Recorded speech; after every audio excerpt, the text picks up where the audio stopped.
Bonjour à tout le monde. Bienvenue au magnifique jardin intermunicipal de Boucherville. On est situé entre la piste cyclable, notre magnifique fleuve Saint-Laurent. Et puis, c'est un jardin qui chevauche Varennes et Boucherville. Je commence en vous disant que cette séance-ci est pré-enregistrée, puis elle est enregistrée, puis elle va être disponible sur le site de boucherville.ca/virtuart. Il va y avoir aussi, ça va être le lien YouTube qui va être en direct. Puis, c'est la seule, ou une des seules qui va être faite en différé. Celle-là, on l'enregistre, on est vendredi. Puis, je vais répondre à vos questions à la fin, mais live avec vous autres après la présentation de cette séance-ci. Donc, bienvenue au jardin. Ici, on jardine en permaculture, c'est-à-dire que non-travail du sol. La permaculture, c'est prendre soin des humains, prendre soin de la terre, puis partager les surplus. OK? Prendre soin des humains, prendre soin de la terre qui nous nourrit, puis partager les surplus. Donc, c'est ces valeurs-là auxquelles on adhère. Aujourd'hui, on a plein de choses ici. On a un potager, on a des arbres fruitiers, on a de l'ail, on a toutes sortes d'affaires. Mais aujourd'hui, parce que j'ai 20 minutes de présentation à peu près, on va faire ça court, puis je vais juste vous parler des petits fruits, puis du magnifique potentiel de notre terre à nous autres, ici à Boucherville. Là. Puis à peu près dans tout le bassin du fleuve Saint-Laurent, on a des terres argileuses très, très lourdes, puis les gens travaillent, puis tout ce qu'on a à faire, là, dans ces terres-là, c'est de les recouvrir, leur mettre une belle doudou de copeaux de bois, puis je vais vous montrer comment ils deviennent extrêmement fertiles, ces terres-là. Donc, je vais juste vous présenter là, toute la richesse qu'on peut faire pousser ici. Puis ça, en passant, c'est 30 ans de recherche ici de Bibi. 30 ans de recherche pour trouver à peu près, puis chercher à peu près tout ce qui pousse ici. Puis avant, en passant, Internet, c'était un catalogue. Là. Puis là, maintenant, avec Internet, puis les échanges, c'est magnifique. On a ici... on a du sureau. Il y en a qui font des trucs avec les fleurs. Une des grandes richesses qu'on a, c'est qu'on a des gens qui viennent de partout dans le monde, donc qui ont des cultures différentes, puis qui cuisinent ou qui nous apportent des différents plats, des différentes façons de les cuisiner. Donc ça, c'est magnifique. Entre autres, j'étais avec mon chum ici au jardin, qui est d'origine roumaine. Puis eux, c'est surtout la fleur, pas le fruit du sureau, qu'ils vont cuisiner. Donc, le sureau, celui-là, est en multiplication. On en a des rangs là-bas en fleurs. Le sureau, ben, on le cultive ici, surtout pour les petits fruits. Il faut les cuire en passant. Il faut faire attention avec des toxines quand c'est pas cuit. Mais il y en a qui utilisent les fleurs. On va progresser rapidement.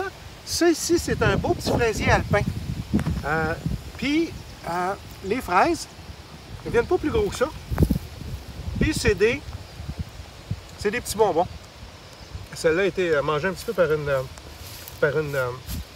une larve ou par une limace. Je dois vous dire qu'ici, il y a 0 pesticides. On essaie de réduire les intrants, c'est-à-dire que la ville vient nous porter du copeau de bois pour recouvrir ici, puis on essaye d'acheter le moins possible de compost puis de trucs comme ça. On utilise les résidus, les feuilles, on en ramasse sur le bord des chemins, on les amène ici, on les composte, on protège nos planches avec ça. On prend du foin, on prend tous les déchets organiques pour engraisser le plus possible nos trucs. On a des belles framboises d'été. Vous allez voir des framboises rouges. Vous allez voir plusieurs cultivars de framboises ici. Ça, c'est de la belle vigne Frontenac. On veut faire... Il y a énormément de potentiel au Québec. Il n'y a pas de raison d'acheter le raisin de table ailleurs. Parce qu'au Québec, il y a plein de cultivars qui poussent très, très bien ici. Fait qu'on veut faire du raisin de table. Toujours la même chose pour nos jardiniers, puis on veut partager le plus possible cette richesse-là avec, entre autres, le câble, la source bleue, tout ça, c'est dans nos projets. Donc, pour nous, on le tient à cœur. Ça ici, c'est un prunier des sables, cerisier des sables, Prunus BCI. On voit les petits fruits. On les voit ici. Toutes les plantes sont à l'essai ici. On va y goûter. Si la majorité des jardiniers aiment ça, on continue, on les remultiplie, puis on va faire nos planches permanentes permaculture, permanent. Donc, tout ce que vous voyez ici, à peu près, est vivace. Puis, on le reproduit, puis on travaille avec. J'ai des petits camérisiers que je suis en train qu'on est en train de multiplier. Les camérisiers, c'est la même famille que le chèvrefeuille, sauf que ça fait un petit fruit, c'est un petit tube bleu. Puis, ça goûte un petit peu les mûres, ça goûte le bleuet, les mûres, c'est excellent. Ça ici, c'est le fun. On est en train de multiplier des cassis. Fait que ça, vous voyez les fruits ici. Ils ne sont pas tout à fait mûrs. Vous allez voir différentes périodes de récolte ici. On travaille dans le jardin là, du mois de mars jusqu'au mois de décembre. Puis on commence à récolter de bonne heure. Les premières récoltes, c'est les fraises puis ces trucs-là. Puis à la fin, il reste encore les framboises d'automne, puis etc. Fait que vous allez voir vraiment plusieurs variétés, plusieurs espèces. On essaye vraiment de mélanger les espèces, comme vous pouvez voir. Donc, ceux-là sont en multiplication. Ils vont aller dans les jardins de petits fruits. Cet automne, ils vont être transplantés. Il doit y en avoir une dizaine là-dedans. Croyez-le ou non, on fait pousser des kiwis à Boucherville. C'est des kiwis arctiques, donc des Colomicta. Les Russes sont très bons, puis ils ont développé beaucoup de... Ils ont poussé les limites de la nordicité. Donc, ça ici, vous allez voir, c'est comme une vigne. Ça pousse, ça grimpe, là. Mais ça fait des petits kiwis à peu près gros comme ça, à peau lisse. Extrêmement sucrés. J'ai mesuré le taux de sucre à 20 %. J'en ai chez moi de ça, des kiwis Colomicta. J'en ai plusieurs ici. Ça prend des plants mâles, des plants femelles pour avoir une production. Ça ici, c'est un amélanchier. L'amélanchier, c'est un coup de cœur. C'est un fruit qui est très parfumé. Ça pousse partout. Les gens ne savent pas que c'est comestible. Là, on est sur la fin de la saison de production. C'est un petit fruit, ils appellent ça la petite poire ou Saskatoon berry. Ça pousse beaucoup dans les prairies canadiennes. C'est un délice. C'est très parfumé. Puis quand on fait un clafoutis ou quand on fait une tarte, c'est extrêmement parfumé. Après ça, si on s'en vient ici, là, on est en production. Ça, c'est un essai qu'on a fait il y a 2 ans de cassis. Juste pour vous donner une idée, ça, c'est juste 2 plants. Il y en a 2 autres là-bas. Je vais vous montrer à quoi ça peut ressembler une production de cassis sur nos terres, à Boucherville. Ça va être prêt bientôt. Cassis, on le mange quand il est noir. Comme ça. Les grappes, ça pousse en grappes. C'est surtout un petit fruit qui est transformé. On va en faire des coulis, des trucs comme ça, des alcools. C'est extrêmement... C'est un peu rough à manger comme ça, mais quand on le transforme, c'est excellent. Les feuilles, on en fait des infusions aussi. Parce que la feuille sent exact... Je suis certain que ceux qui sont derrière la caméra le sentent. Dès qu'on touche les feuilles, c'est extrêmement parfumé. Puis si on fait une tisane, le parfum va être exactement comme ça. Donc, ça c'est les gadelles, le cassis.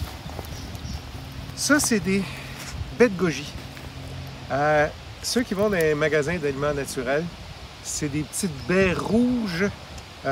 C'est pas un fruit qui est bon frais, mais par contre, quand on le fait sécher, ça goûte un petit peu le raisin sec. Il est à l'essai. Je vous dirais que c'est pas un gros succès pour ce qui est de l'appréciation des jardiniers. Mais encore là, il y a des gens de d'autres pays, ça fait partie de leur culture de manger ces fruits-là. Nous, au Québec, c'est très nouveau. Mais il est ici en démonstration. Probablement que même si on ne le multiplie pas, on va en garder en démonstration ici. Ici, on est dans un laboratoire. Hein? On essaie, on multiplie, on teste, on goûte, puis après, on décide en groupe ce qu'on va implanter dans d'autres parcelles du jardin. Ça ici, j'ai fait goûter ici aux personnes qui sont derrière la caméra. Ça ici, celui-là, je l'ai multiplié à partir de chez moi. Ça s'appelle des gadelles Pink Champagne, champagne rose. Elles ne sont pas tout à fait prêtes parce que la grappe n'est pas complètement prête. La gadelle, c'est la même famille que le cassis, que les groseilles. C'est des petits fruits, c'est toute la même famille comme ça. Puis ça, là, je vous le dis, c'est un bonbon. C'est un bonbon rose. Vraiment bon. Ça, c'est sûr qu'on va le multiplier et qu'on va en faire plus. Ça, c'est un coup de cœur. On va continuer, on va tourner le coin ici. Je passe rapidement. Vous voyez des légumes vivaces et tout ça, mais vraiment aujourd'hui, on va se concentrer sur les petits fruits. Question de temps. Donc, ben, tu sais, il y a du réfort. Tous les légumes vivaces qu'on est capable de faire pousser, tu sais, de la ciboulette, tout ça, on les fait pousser. Vous voyez de l'oignon, tu sais, tous les oignons qui ont l'air bizarres, c'est des oignons égyptiens. On a fait une grosse recherche sur toutes les vivaces qu'on pouvait faire pousser ici en permaculture. Ici, on arrive, puis on a un cultivar de framboises. La saison de framboises, on est le 25 juin. Elle commence. On est vraiment en avance par rapport aux autres années. Ça, c'est un cultivar de framboises rouges. Il y a énormément... Tu sais, une framboise, c'est pas... Ah, c'est bon ça. Les framboises, c'est pas juste des rouges. Il y a énormément de variétés, de cultivars. Vous seriez surpris du goût, de la forme. On peut étendre. La production cette année, elle commence là. Bon, elle débute là, mais pour de vrai, ça va commencer dans une semaine à peu près. Là. Tout ce qu'il y a là, c'est des petites framboises qui s'en viennent. Mais on peut étendre la récolte de framboises littéralement du début juillet jusqu'au gelé. Parce qu'il y a des framboises remontantes. Je vais vous en montrer, des framboises d'automne. Ici, on peut manger des framboises littéralement juillet, août, septembre, octobre. Jusqu'à ce qu'ils jettent. Après ça, ici, on a des mûriers arbres. Des mûres, c'est pas juste des petits fruits ronds.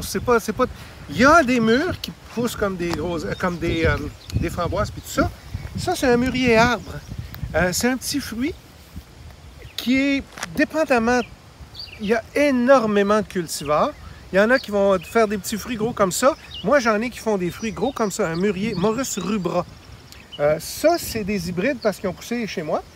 C'est probablement un hybride rubra alba, donc rouge, blanc. Puis il y en a qui ont des pores différents. Ça s'hybride très facilement. Donc, ça, là, ça produit des quantités phénoménales. Phénoménales. Puis ça devient très gros. Puis faites attention, les fruits, si vous voulez en faire pousser chez vous, quand ils tombent, on ne peut pas marcher là-dessus, ça tâche. Quand on récolte des mûres, là, on vient les doigts là, tout bleus. Là. Fait qu'on ne met pas ça proche des entrées de voiture, puis tout ça, on met ça dans le fond de la cour. J'ai des fraises à jour neutre, là. Fait que, je fais un peu du coq à l'âne. Ça ici, c'est notre récolte de fraises qui vient de se terminer. Elle a commencé au début juin. Puis là, on vient d'enlever les filets de protection. Je vais vous parler des filets tout à l'heure.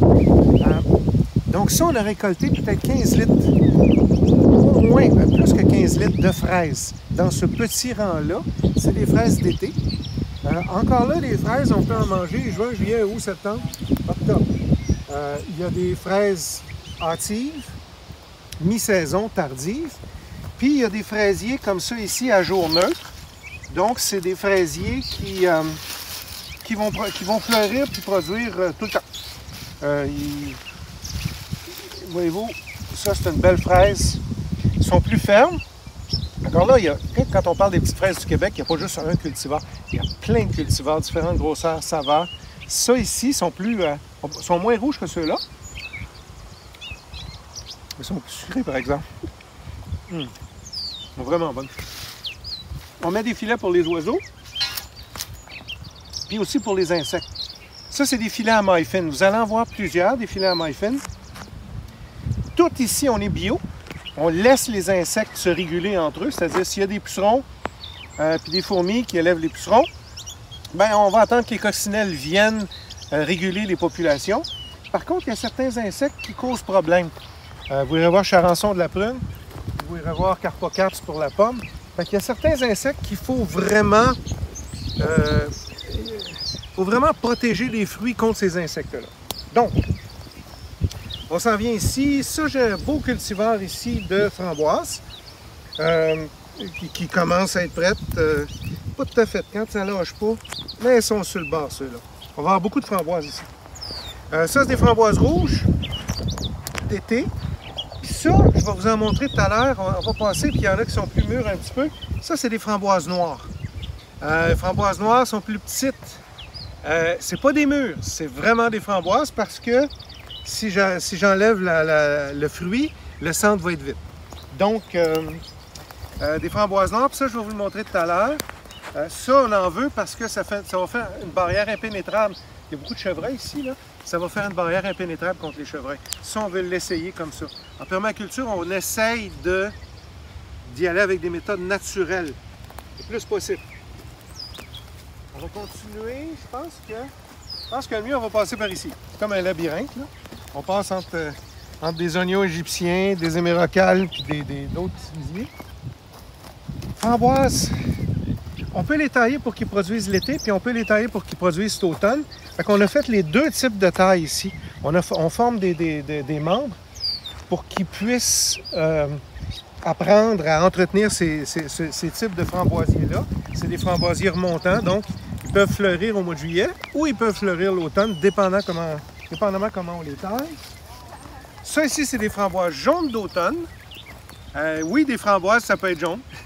Ils sont excellentes. Celles-ci, on les a taillées pour qu'ils produisent cet été. Puis ce même cultivar-là, ce coin-ci va produire cet automne. Donc, littéralement, on va avoir des framboises ici pendant vraiment plusieurs mois. On avance encore un petit peu.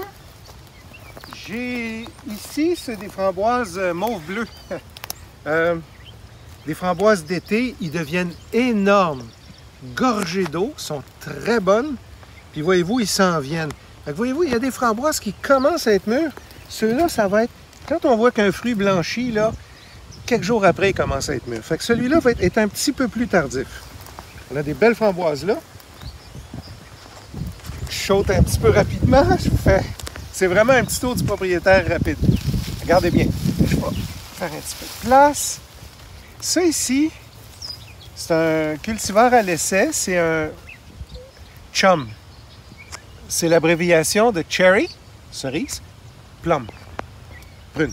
Donc, cherry plum, chum. Puis regardez, ça c'est un hybride. Puis ça, c'est des cerises prunes qui vont être prêtes bientôt. Puis ça, c'est le charançon. C'est la raison pour laquelle... Le charançon, c'est l'insecte qui peut causer des dommages. Là, je l'ai déballé pour les fins de tournage, mais je vais le réemballer après. Avec une broche, là, c'est comme un tube, puis on va réemballer après. Comme je vous dis, il n'y a pas de pesticides. On essaye vraiment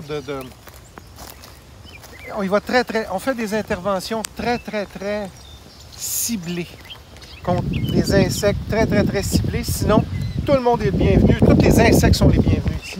Les animaux aussi. Encore les framboisiers. Ce qui m'intéressait de vous montrer, c'est les cerisiers qu'il y a là.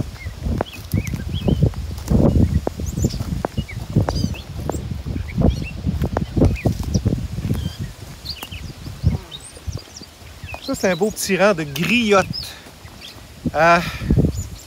Des griottes, là, il y en avait. Ma maman vient de l'île aux Coudes, puis il y avait des griotiers dans le temps.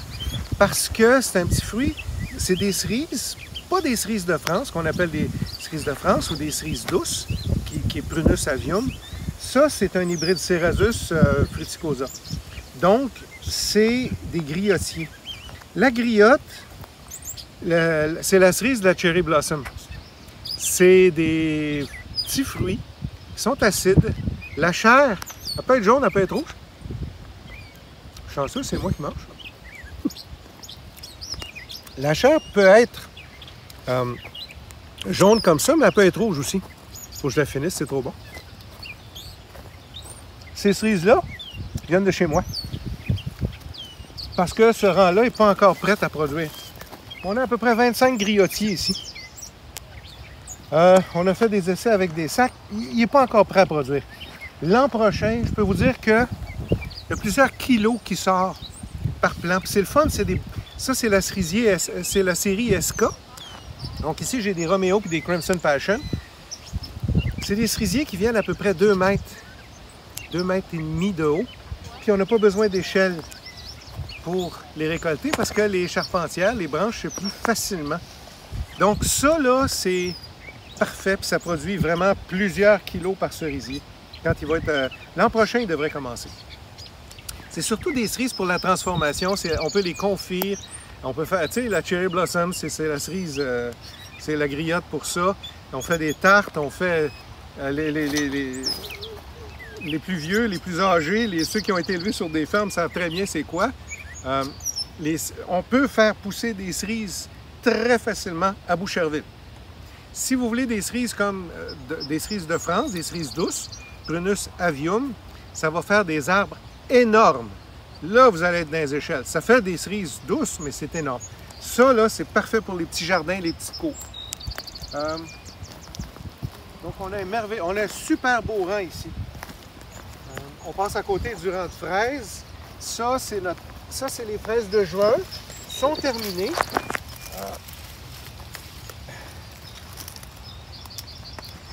On a laissé les oiseaux manger les premières fraises. Pourquoi? On a laissé les oiseaux dedans le plus longtemps possible. Parce qu'en mangeant les fraises, c'est surtout les merles d'Amérique qui vont là-dedans.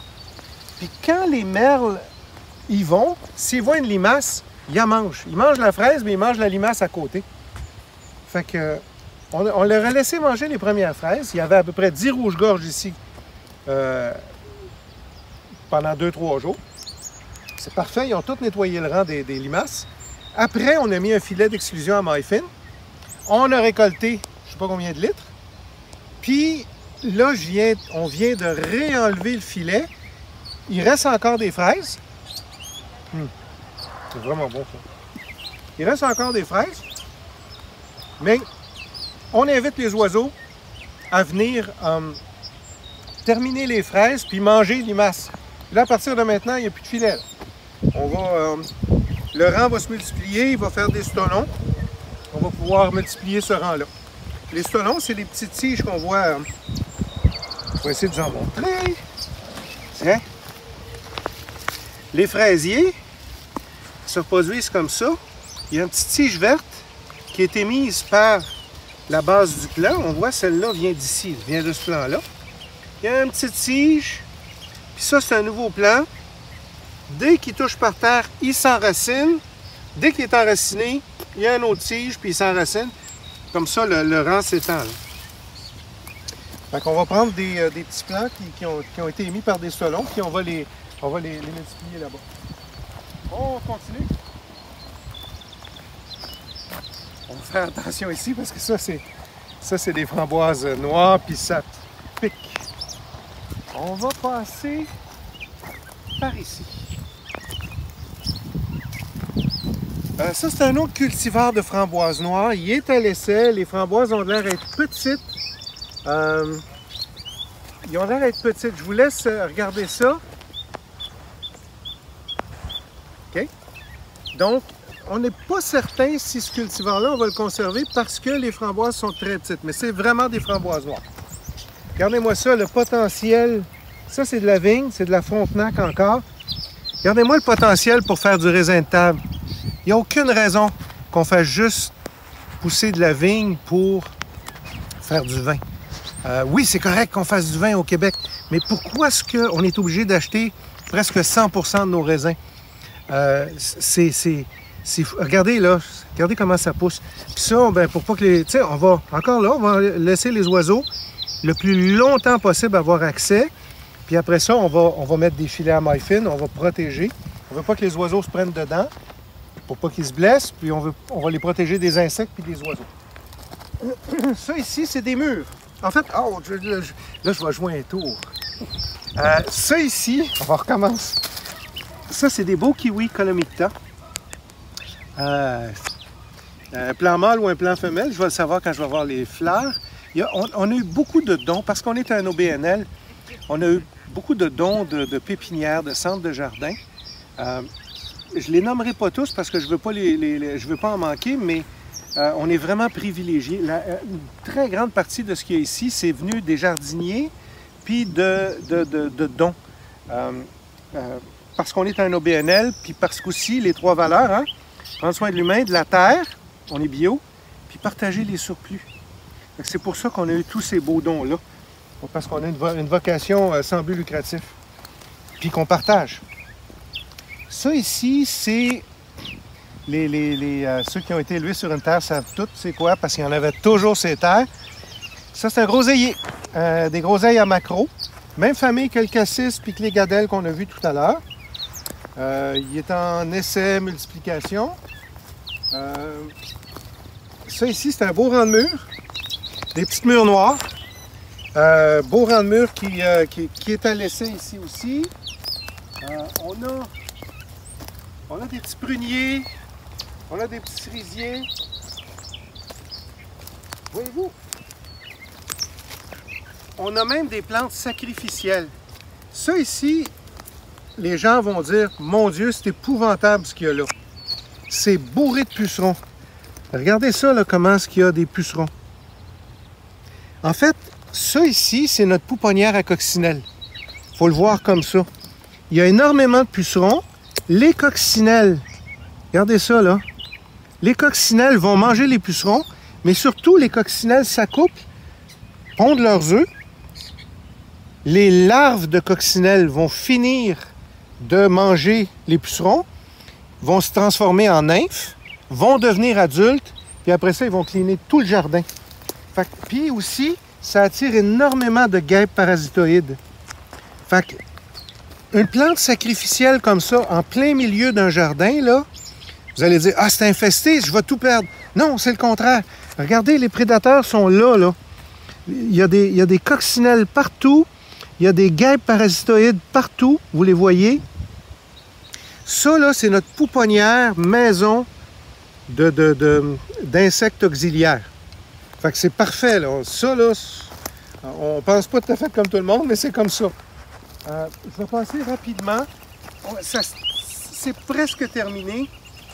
On a des espèces qui sont à l'essai. Ça, c'est Berberis vulgaris. C'est un petit fruit. J'espère qu'il y en a là. Oui. Ah, je viens d'en trouver.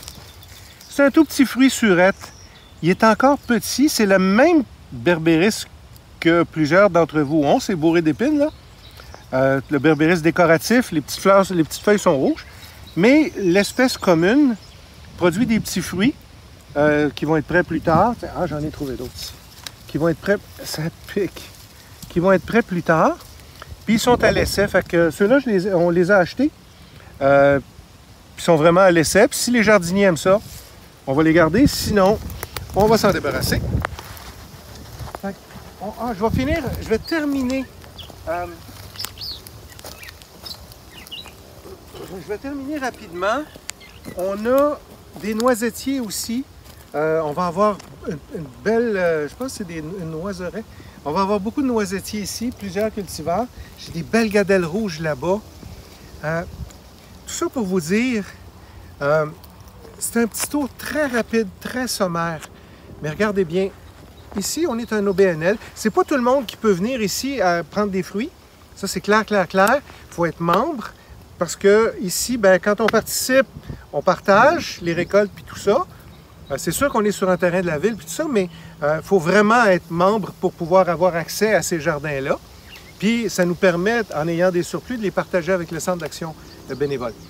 Je vais terminer rapidement. Premièrement, si vous voulez venir jardiner avec nous, on a un site web, ça s'appelle Collectif21, pas d'espace, tout dans un mot.com ou .org. Vous irez voir, vous ferez Google puis vous allez le trouver. On a un super beau site. Si vous voulez venir jardiner avec nous, puis il y a des jeunes familles, il y a des personnes âgées, c'est tout le monde. Personnes à mobilité réduite, ils font les semis, tout le monde.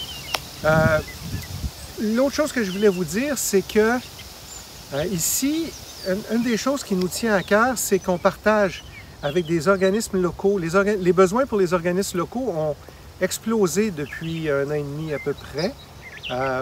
Donc, le Centre d'action bénévole, on espère partager plus avec des organismes comme ça.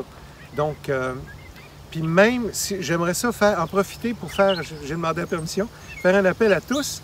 Si vous avez des arbres fruitiers qui produisent trop, puis vous ne savez plus quoi en faire, ou vos fils ou votre voisin a un trop gros poirier, puis vous ne savez plus quoi en faire, on a un volet glanage. Le glanage, c'est aller ramasser des fruits, puis on partage un tiers, un tiers, un tiers. Un tiers pour ceux qui ramassent, les glaneurs, un tiers pour le propriétaire, qu'on remet au propriétaire, puis un tiers pour des organismes solidaires. Puis, allez pas penser que c'est pas important. Souvent, le fruit, c'est ce qu'ils n'ont pas. Ils ont des fruits en conserve, mais ils n'ont pas de fruits frais. Les soupes populaires, puis les CHSLD, puis tout ça. Donc, c'est super important. Fait que si vous avez des arbres fruitiers, contactez-nous. Puis en plus, quand on part, on vous dit merci, puis on fait le ménage. Fait que ça, c'est... Puis on est fin, puis on a des beaux sourires. Pour terminer, j'aimerais remercier la Ville de Boucherville de tout cœur. La Ville nous donne accès à cette terre agricole-ci, à cette portion de terre agricole-ci. Elle nous fait confiance pour qu'on puisse, avec ce laboratoire-là, découvrir le potentiel de production de fruits, de légumes vivaces, puis tout ça. On a un support de la Ville qui est vraiment exceptionnel. Puis je ne dis pas ça parce que je n'étais pas obligé de le dire, ça ne faisait même pas partie du texte, mais je vous le dis de tout mon cœur. Je veux sincèrement remercier la Ville de Boucherville parce que c'est une occasion unique qu'on a de développer ou d'aider à développer l'expertise, puis d'avoir ce laboratoire-là, puis éventuellement, on ne peut pas encore à cause de la COVID, mais on aimerait le rendre plus accessible à des CPE, des écoles primaires, des écoles secondaires, à des organismes, pour vraiment se réapproprier ce vieux savoir-là, qui est, on dit un vieux savoir, mais c'est un savoir naturel selon moi, qui est des fraises, ça ne vient pas d'une barquette, ça vient de là. Des framboises aussi, puis ça pousse, puis il y a un temps de l'année pour les manger, puis il y a un temps de l'année où il n'y en a plus, puis c'est d'autres choses qui poussent. Donc, merci beaucoup à Boucherville, merci tout le monde, merci à toute l'équipe, puis au plaisir de vous voir venir jardiner avec nous. Merci, au revoir. Bonjour à tout le monde, premièrement.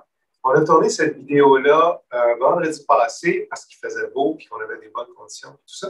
Puis en direct, on n'aurait pas pu savoir s'il y aurait plu ou non. Donc, on a choisi les meilleures conditions. Mais là, je suis live avec vous autres présentement. Je voulais simplement premièrement, remercier. C'est pas la fin encore, mais j'aimerais, si vous avez des questions, j'y réponds en direct. Là, je suis là pour de vrai. Je n'ai pas couru vite parce que j'ai la même chemise. Mais je suis en direct. Si vous avez des questions, ça me fait plaisir d'y répondre. Puis on a ici quelqu'un qui va me les lire. Vous pouvez l'écrire sur le chat, il n'y a vraiment aucun problème. Peut-être des petites informations complémentaires. Je voulais vous dire que le collectif 21, on a un site web. Si vous faites collectif 21 Boucherville, vous allez trouver notre site web. Donc, vous allez avoir toutes les informations. On a 2 jardins. Là, je vous ai simplement parlé des petits fruits dans un jardin. On a un autre jardin qui fait du maraîcher, donc des choux, des carottes, des oignons, des betteraves, des radis, etc., etc. Ce jardin-là est au coin de Fort-Saint-Louis-Montarville. Et puis là, j'étais sur une terre qui appartient à la ville de Boucherville, c'est le jardin intermunicipal, qui est situé entre le magnifique fleuve Saint-Laurent puis la piste cyclable. Donc, on est plus orienté permaculture, petits fruits, grands fruits, puis légumes vivaces au jardin intermunicipal. Donc, si vous voulez venir jardiner avec nous, si vous voulez, il s'agirait de venir, vous n'êtes même pas obligé de vous inscrire, c'est simplement écrire à Collectif 21 à Boucherville, à travers le site web, vous allez avoir les adresses. Vous pourriez venir avec nous. Si je fais faire des visites de temps en temps, il y a des organismes qui sont intéressés à venir visiter. Ça peut être des OBNL, ça peut être, quand la COVID va être encore en temps de COVID, mais quand la COVID va être terminée, on espère pouvoir accueillir des classes et tout ça, des écoles. En fait, c'est notre rêve. On le bâtit, je ne bâtis pas nécessairement pour moi. On veut vraiment léguer quelque chose à Boucherville, puis à nos concitoyens. Puis c'est un jardin intermunicipal, Varennes-Boucherville, donc à nos concitoyens.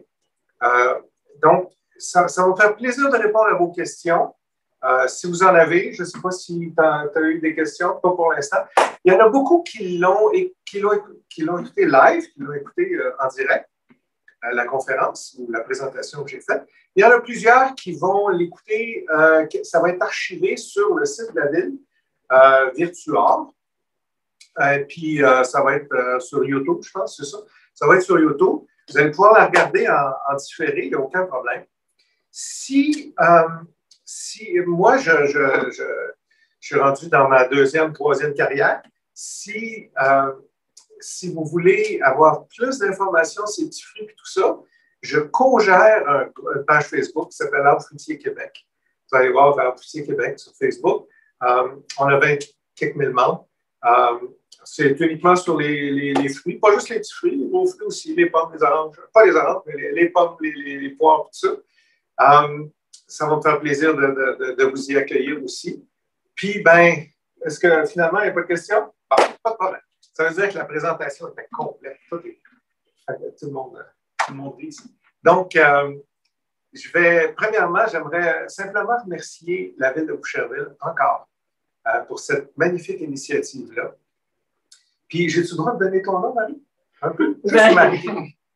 Moi, je vais juste dire Marie. Puis, c'est se poser la question. Oui, c'est ça. Je remercie Marie-Laurence pour tout le travail qu'elle fait, puis les bénévoles aussi. Marie-Laurence, c'est une boule d'énergie. C'est vraiment, vraiment, vraiment le fun.